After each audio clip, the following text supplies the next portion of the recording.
BSc part second के सभी students को गुड मॉर्निंग। इसके पहले की वीडियो में अपन ने देखा कि जो कार्बोनिल कंपाउंड्स हैं उस कार्बोनिल कंपाउंड्स के जनरल रिएक्शंस देख रहे थे, उनका नेम रिएक्शन के बारे में स्टडी कर रहे थे। आज इस वीडियो में कार्बोनिल कंपाउंड्स के जो ऑक्सीडेशन और रिडक्शन की जो नेम रिएक्शन है, जिसमें बेयर विल्गर ऑक्सीडेशन और मीरवान पॉन्ड्रोफ वर्ली रिडक्शन, ये ऑक्सीडेशन और रिडक्शन की जो रिएक्शन है ये नेम रिएक्शंस हैं और एग्जाम की दृष्टि से भी ये इम्पोर्टेंट हैं। तो आज अपन इनकी स्टडी करते हैं। तो देखते हैं Baeyer Villiger oxidation of ketone. Baeyer Villiger oxidation क्या होता है? जब कीटोनों की अभिक्रिया पर एसिड की उपस्थिति में करवाई जाती है तो एस्टर प्राप्त होते हैं। इस अभिक्रिया को बेयर विल्गर ऑक्सीडेशन कहते हैं। तो क्या है इसमें कि जैसे ये कीटोन और इस कीटोन्स की अभिक्रिया है वो अपन किसकी प्रेजेंस में करवाते हैं? पर एसिड की प्रेजेंस में करवाते हैं। तो यहां पर C डबल बॉन्ड OR ये अपने को क्या प्राप्त होते हैं? एस्टर प्राप्त होते हैं। यहां पर ये जो रिएक्टेंट है वो क्या है?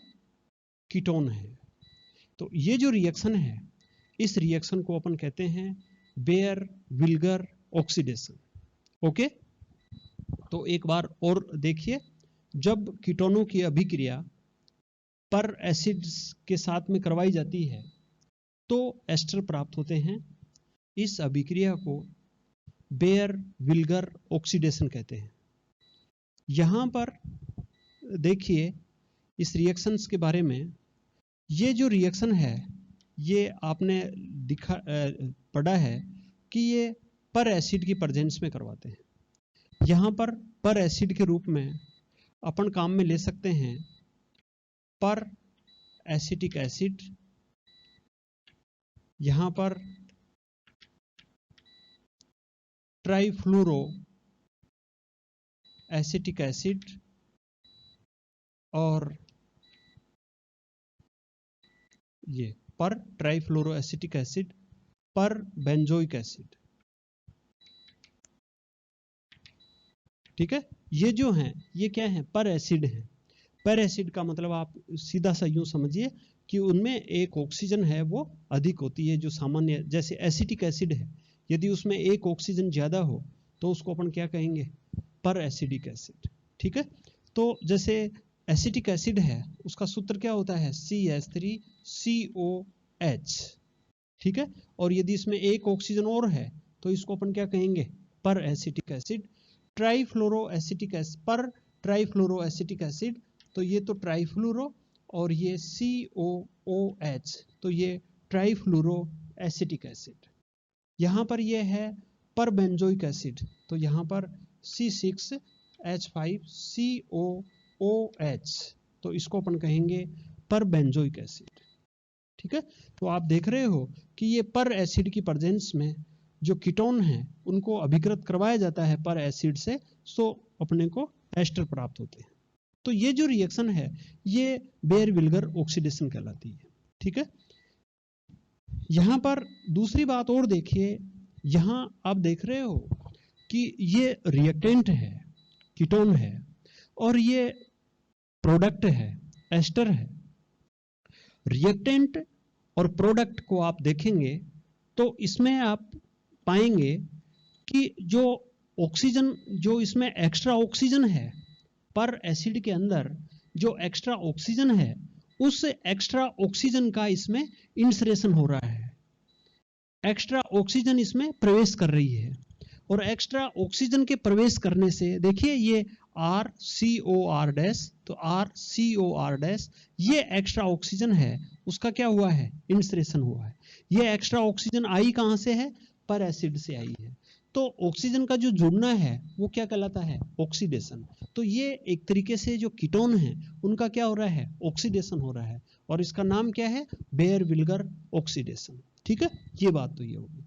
अब यहाँ पर देखते हैं कि जो ऑक्सीजन का इंसरेशन हो रहा है वो कहाँ हो रहा है। तो आप प्रोडक्ट को देखेंगे तो ये पाएंगे कि जो एक्स्ट्रा ऑक्सीजन है उस एक्स्ट्रा ऑक्सीजन का जो इंसरेशन है वो कार्बोनिल ग्रुप और एल्किल ग्रुप के बीच में हो रहा है। देख रहे हो ना यहाँ पर, कार्बोनिल ग्रुप और एल्किल ग्रुप, इसके बीच में ऑक्सीजन का इंसरेशन हो रहा है।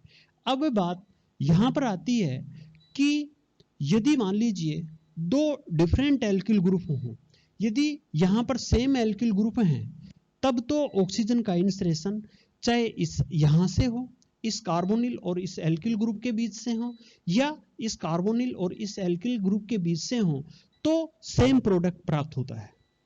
ठीक है, कब? जब दोनों एल्किल ग्रुप हैं वो क्या हो? सेम हो, तो अपने को सेम प्रोडक्ट प्राप्त होता है। परंतु यदि यहाँ पर ये एल्किल ग्रुप हैं ये डिफरेंट हो, ये जैसे मान लीजिए मैथिल है और ये जैसे मान लीजिए एथिल है, दोनों एल्किल ग्रुप डिफरेंट हैं, तो फिर ऑक्सीजन का जो इंसरेशन है वो कहां से होगा? ठीक है ना। तो यहां पर क्वेश्चन अब ये आ रहा है कि ऑक्सीजन यहां से इंसरेशन करवाएं या यहां से इंसरेशन करवाएं।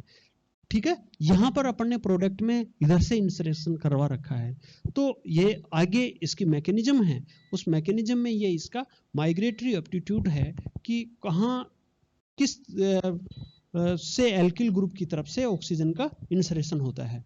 यहाँ पर ऑक्सीजन के इंसरेशन की बात है, वहां पर अपने को एक रखना है कि जो मोर इलेक्ट्रॉन रिलीजिंग ग्रुप हैं, ठीक है, जो इलेक्ट्रॉन रिलीजिंग ग्रुप हैं उस साइड से ऑक्सीजन का इंसरेशन होता है।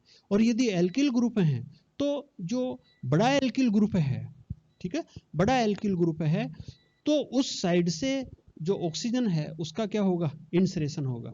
जैसे मान लीजिए यहाँ पर टर्सरी कार्बन एटम है और यहाँ पर यदि सेकेंडरी कार्बन एटम है, तो टर्सरी कार्बन एटम है उस साइड से ऑक्सीजन का इंसरेशन होगा। तो मतलब जो भारी ग्रुप है उस साइड से ऑक्सीजन का इंसरेशन होगा। तो इस कंडीशन में अपन मान सकते हैं कि R dash is big group then R alkyl substituent. तो ये आर डैश एल्किल सब्स्टिट्यूएंट है वो आर एल्किल सब्स्टिट्यूएंट से बड़ा है, और बड़ा होने के कारण से ऑक्सीजन का इंसरेशन बड़े ग्रुप की ओर से होता है। उसका कारण यही होता है कि जो बड़ा एल्किल ग्रुप होगा उसके इलेक्ट्रॉन रिलीजिंग ग्रुप है वो इलेक्ट्रॉन रिलीजिंग नेचर है वो ज्यादा होगी, और जिस एल्किल ग्रुप का और या जिस भी ग्रुप का इलेक्ट्रॉन रिलीजिंग नेचर जितनी ज्यादा होती है, ऑक्सीजन का इंसरेशन उसी एल्किल ग्रुप के साइड से होता है या उसी ग्रुप के साइड से होता है। ठीक है, तो यहां पर ये बड़ा ग्रुप है तो इसकी इलेक्ट्रॉन देने की टेंडेंसी ज्यादा है।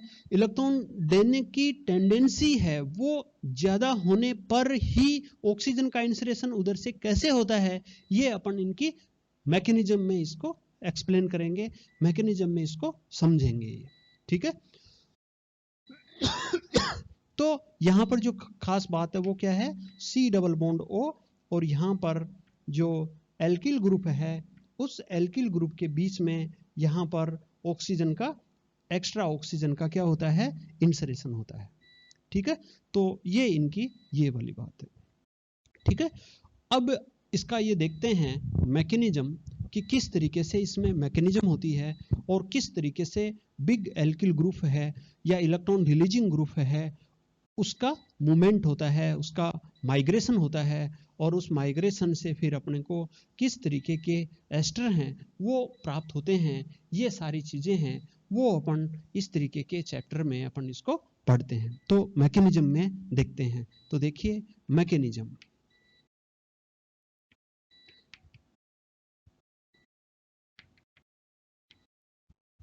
ठीक है, तो इन चीजों से आपको ये समझ में तो आ गया होगा है ना कि बेयर विल्गर ऑक्सीडेशन की ये एक सिंपल डेफिनेशन है और उसके साथ ही ये सिंपल रिएक्शन है। अब इसकी मैकेनिज्म देखते हैं। मैकेनिज्म में देखिए ये पर एसिड है, पर एसिड के रूप में अपन क्या ले सकते हैं? C6H5COOH, इसका नाम क्या है? पर बेंजोइक एसिड। तो जैसे यहां पर और क्या ले सकते हैं? पर एसिटिक एसिड। और क्या ले सकते हैं? पर ट्राइफ्लोरो एसिटिक एसिड। और भी कई पर एसिड हैं जिनका यूज इस बेयर-विल्गर ऑक्सीडेशन के अंदर करते हैं। ओके, यहां पर एसिड है, जैसे मान लीजिए यही है C6H5COOOH, और ये इस तरीके से। तो यहां पर ये C6H5CO, यहां पर COO और O minus plus H plus. ये क्या है? इसका आयनाइजेशन है। आप जानते हो जैसे एसिटिक एसिड है उसका आयनाइजेशन होता है तो वो किस में टूटता है? एसीटेट में और H प्लस आयन में। एसीटेट माइनस है ना, और H प्लस आयन में। तो इसी प्रकार से ये पर एसिड है। एसिड जानते हैं इजीली H प्लस हैं वो रिलीज करते हैं जलीय विलयन में। तो यहाँ पर ये जो H है वो H प्लस के रूप में, बाकी ये जो रिमेनिंग पार्ट है इस रिमेनिंग पार्ट के ऊपर नेगेटिव चार्ज कैसे आ रहा है। ठीक है, क्लियर? यहाँ पर एसिड है ना, वो पर एसिड का डिसोसिएशन हो रहा है और डिसोसिएशन से अपने को यहाँ पर ये इस तरीके से आयन हैं वो प्राप्त हो रहे हैं। ठीक है, एक चीज तो ये। सेकंड चीज आप यूं देखिए, जैसे यहां पर R C double bond O और यहां पर R डैश, ये क्या है? कीटोन है। और इस कीटोन में अपन ने क्या शो किया है कि दोनों जो एल्किल ग्रुप हैं वो दोनों एल्किल ग्रुप डिफरेंट हैं, उनकी साइज है वो डिफरेंट हैं, या दोनों डिफरेंट एल्किल ग्रुप की प्रेजेंस में सेम भी हो सकते हैं और डिफरेंट भी हो सकते हैं। सेम है तो वही बात है कि किधर से ऑक्सीजन का इंसरेशन होगा वो कोई मैटर नहीं है, किधर से भी अपन इंसरेशन करवाएंगे सेम प्रोडक्ट अपने को प्राप्त होगा। तो यहाँ पर ये जो है, यहाँ पर देखिए ये जो H प्लस है जो कहीं से निकल रहा है? पर एसिड से निकल रहा है। ये H प्लस है वो यहाँ पर इस तरीके से ये जुड़ेगा, और यहाँ पर आप देख रहे हो कि ये ऑक्सीजन का लोन पेयर है वो इस तरीके से यहाँ पर जो इसको इलेक्ट्रॉन युग्म दे करके H प्लस को जोड़ देगा। तो यहाँ पर अपने को क्या प्राप्त होगा? R डैश, और यहाँ पर ये इसको उल्टा लिख देते हैं, यहाँ पर R dash R dash R, और ये जो है यहाँ पर ये डबल बॉन्ड OH और ये प्लस। ठीक है, यहाँ पर आप देख रहे हो कि ऑक्सीजन के ऊपर पॉजिटिव चार्ज आ रहा है और ऑक्सीजन एक इलेक्ट्रोनेगेटिव एटम है, तो ये पॉजिटिव चार्ज को न्यूट्रल करने के लिए यहाँ से इलेक्ट्रॉन युग्म लेता है, और इलेक्ट्रॉन युग्म लेगा तो R C R, ये देखिए दो बॉन्ड हैं यहाँ पर, दो बॉन्ड हैं, तो दो बॉन्ड होंगे तो यहाँ पर ये एक बॉन्ड के इलेक्ट्रॉन इस पर आएंगे और इस पर आएंगे तो ऑक्सीजन का पॉजिटिव चार्ज है वो न्यूट्रल हो जाएगा और वापस इसके ऊपर क्या आ जाएंगे? एक लोन पेयर आ जाएगा। एक लोन पेयर तो है और एक लोन पेयर आ जाएगा, तो यहाँ पर सिंगल बॉन्ड और यहाँ पर OH।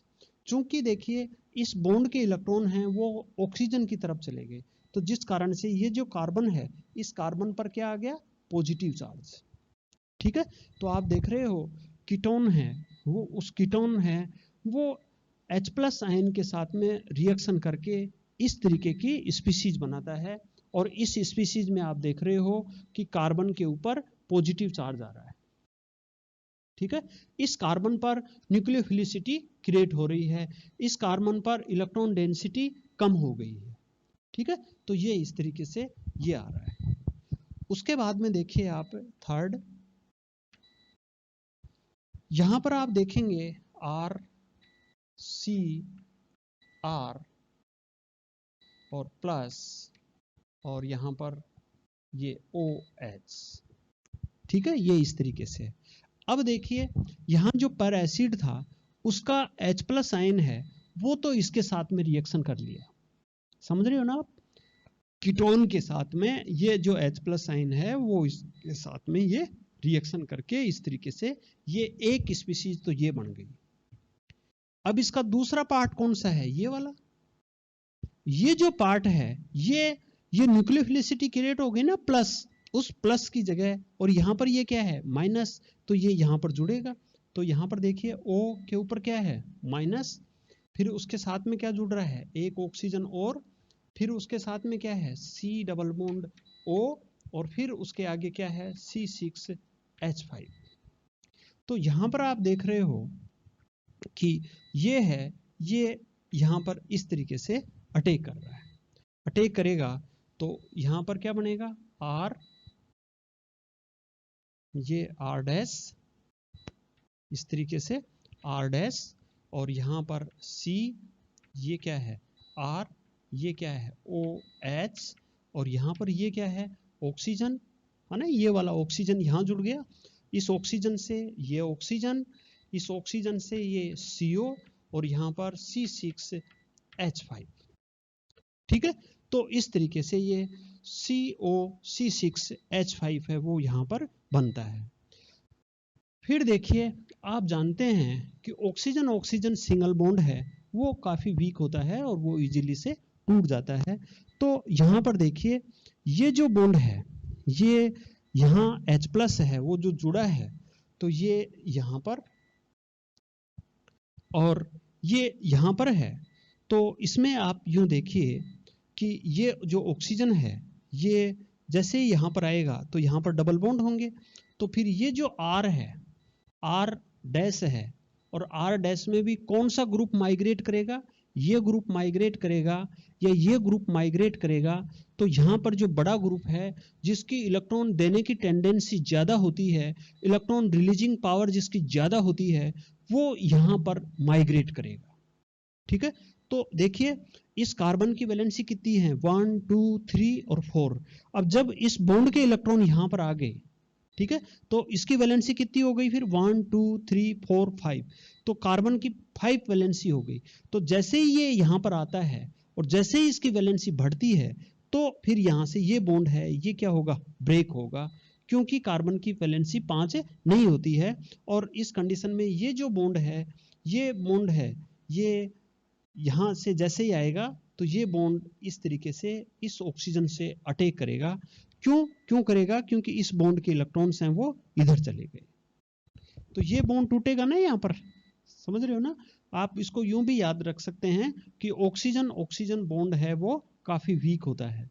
तो जैसे ही ये बॉन्ड इधर आएगा तो यहाँ पर क्या आएगा नेगेटिव चार्ज, और यहाँ पर नेगेटिव आते ही इस ऑक्सीजन पर क्या आएगा पॉजिटिव चार्ज, और ऑक्सीजन पर पॉजिटिव चार्ज है तो फिर ये जो R ग्रुप है वो माइग्रेट करेगा। यहाँ पर ये जो माइग्रेशन है वो माइग्रेशन किस टाइप का माइग्रेशन है,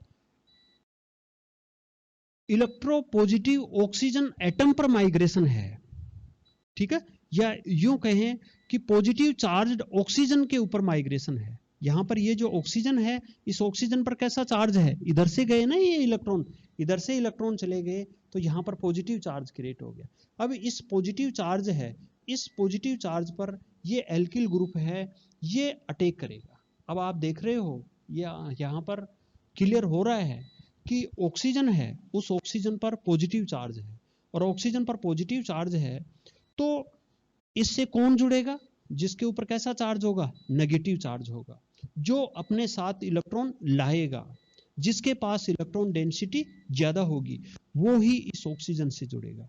अब आप देख रहे हो यदि इसकी इलेक्ट्रॉन देने की ज्यादा है और इसकी इलेक्ट्रॉन देने की कम है तो जिसकी ज्यादा होगी वो ही तो जुड़ेगा किसके पास पॉजिटिव चार्ज के पास। तो यहाँ पर ये एल्किल ग्रुप यहाँ पर जुड़ेगा, ये यहाँ से टूटेगा तो ये अपनी वैलेंसी कम करने के लिए ये यहाँ पर H+ साइन के रूप में रिलीज होगा। तो देखिए इसमें क्या क्या चेंजेस हो रहे हैं, देखिए ये यहाँ से टूट रहा है तो ये तो किस रूप में निकल रहा है H+ के रूप में। ठीक है, और ये यहाँ से आयन निकल रहा है। अब देखिए यहाँ पर है R, ये लिख लीजिए पहले R से क्या जुड़ रहा है सिंगल बॉन्ड, ये क्या जुड़ रहा है C। ठीक है, ये C है। फिर ये जो C है तो यहां पर क्या आ गए, इस बॉन्ड के इलेक्ट्रॉन यहां आने से यहां पर क्या क्रिएट हो गया डबल बॉन्ड, तो यहां पर ये क्या है डबल बॉन्ड। ठीक है, उसके बाद में इस कार्बन से कौन जुड़ रहा है ऑक्सीजन, और इस ऑक्सीजन से ये कौन जुड़ा है, आर डैश, ठीक है। और यहां पर ये कंप्लीटली ब्रेक हो गया है, तो इसके ऊपर क्या आ गया, माइनस चार्ज। तो यहां पर ये क्या है, C6H5CO, और ये O के ऊपर माइनस, और यहां से क्या निकला है, प्लस। तो यहां पर क्या हो जाएगा, H। तो ये इस तरीके से बेंजोइक एसिड, और ये इस तरीके से एस्टर, ठीक है।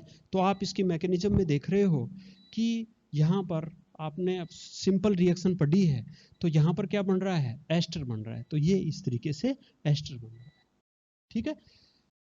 अब यहां पर वही बात आ रही है कि बस इसमें जो माइग्रेशन का जो एप्टीट्यूड है, माइग्रेशन की एल्किल ग्रुप की जो टेंडेंसी है, उस टेंडेंसी का ध्यान में रखना है कि कौन सा ग्रुप है वो माइग्रेट कर रहा है, ठीक है।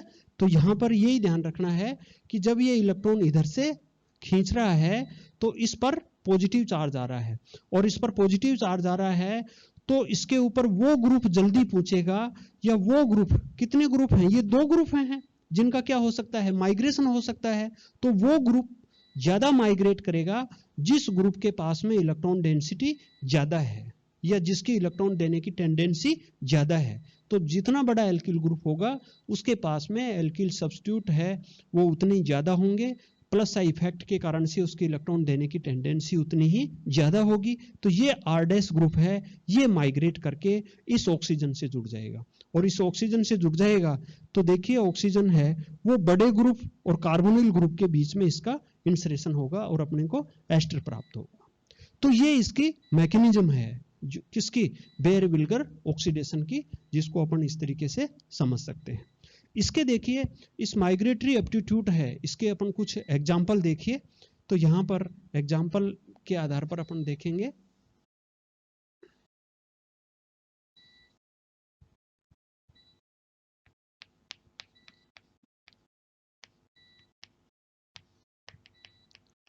देखिए एग्जाम्पल में ये जैसे कंपाउंड है ये, और इसकी रिएक्शन अपन किससे करवा दें, पर एसिड से, जिसमें अपन क्या ले सकते हैं, पर बेंजोइक एसिड, ठीक है। तो ये कार्बोनिल ग्रुप और ये क्या है, आर, ये कार्बोनिल और ये आर, ये क्या है, समान है, ठीक है, समान है। तो कहीं से भी इसका क्या करवा दें अपन, इंसरेशन करवा दें। तो ये C डबल बॉन्ड O, अब इंसरेशन जो भी होता है वो कार्बोनिल और आर के बीच में होता है, तो यहां पर ये ऑक्सीजन, तो ये इस तरीके से एस्टर फॉर्मेशन हो रहा है। एक तो ये एग्जाम्पल।